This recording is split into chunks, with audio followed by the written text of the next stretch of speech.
በስመ አብ ወወልድ ወመንፈስ ቅዱስ አሐዱ አምላክ አሜን። ጥቅምት 23 ቀን የሚከበሩ ዓመታዊ የቅዱሳን በዓላት። ጻድቅ ሊቅ ጳጳስ አባ ዮሴፍ። በእስክንድርያ ግብፅ ሊቀ ጵጵስና ከተሾሙትና በጎ ስራን ከሰሩ አበው አንዱ አባ ዮሴፍ ነው።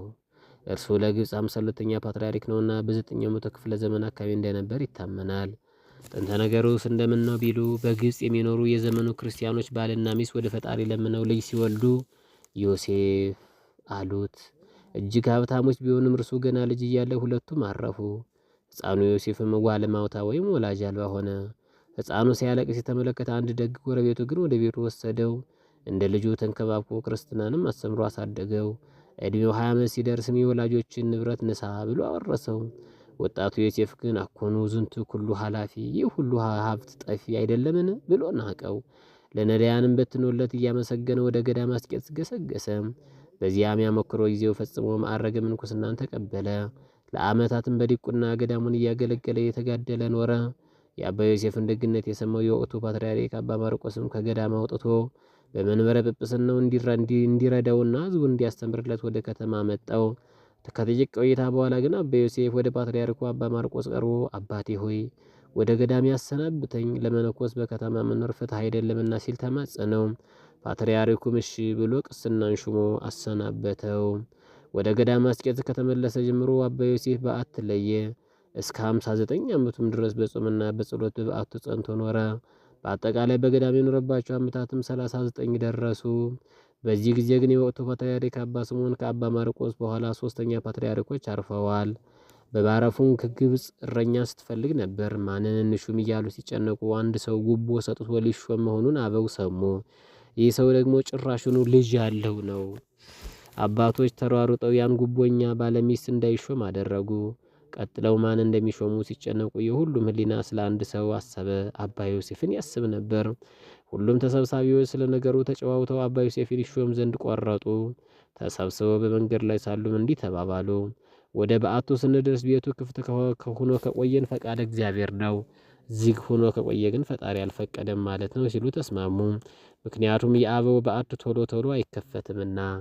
ነገሩ ጥበብ እግዚአብሔር ነበረበትና ልክ ሲደርሱ እንግዳ ሲሸኝ በዓቱን ከፍቶ አገኙት።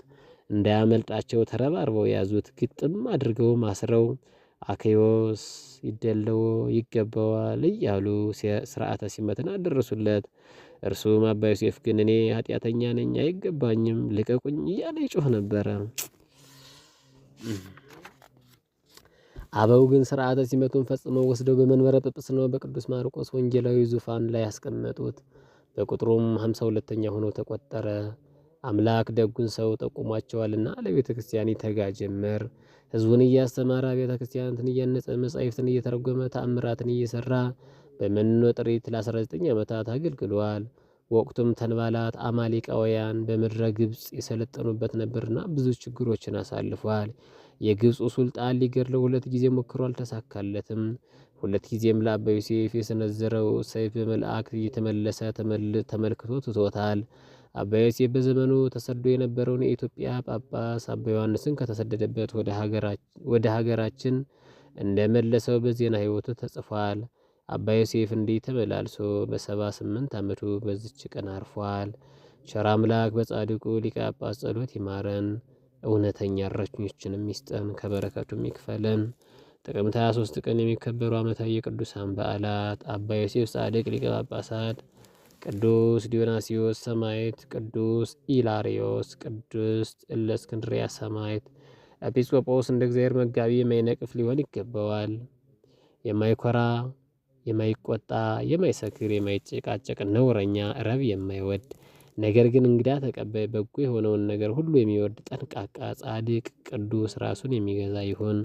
የቅዱስ ጳውሎስ መልእክት ወደ ቲቶ ምዕራፍ 1 ከቁጥር 7 ማርያም ድንግልን ተኤልያስ ደመና ወመሰወ ወርቅ ጽሪት ዘታስተፌስህ ህሊና ከመይኩን ወልኪ ስባተ ቁርባን ዘመና አመተስኦ በቀራንዮ ወተሰደው ውስተ ሲና ያነድደኒ በካይኪ ወዘረከበኪ ድክትምና ሰላም ለመቃብሪከ በደብረ ሊባኖስ ገዳሙ ለተክለ ሃይማኖት አቡከ ዘተሰብረ አጽሙ ኤልሳ ዝክረ ስምከ ከመ ወይን ጣዕሙ ከመ ዮሴፍ ወዲዮናስዮስ ዘተክእ ወደሞሙ ዘሐረየከ አምላክ ይትባረክ ስሙ ሰላም ለዲዮናስዮስ ከመ አብርሃ ማኅቶት በሀገረ ቆሮንቶስ እልዋን ዘተቀልዎ በመጥባይት ወዮሴፍ ሊቀ ጳጳሳት ዘኮነንዎ ተንባላት ኤልሳዕ ዘደብረ ሊባኖስ ወሉ ለተክለ ዘተጸውዐ ለማዕራት ውስተ ገነት ትፍስሕት። በዕለቱ ከተነሱት ቅዱሳን ረድኤት በረከት ይክፈለን። ወስብሐት ለእግዚአብሔር ወለወላዲቱ ድንግል ወለመስቀሉ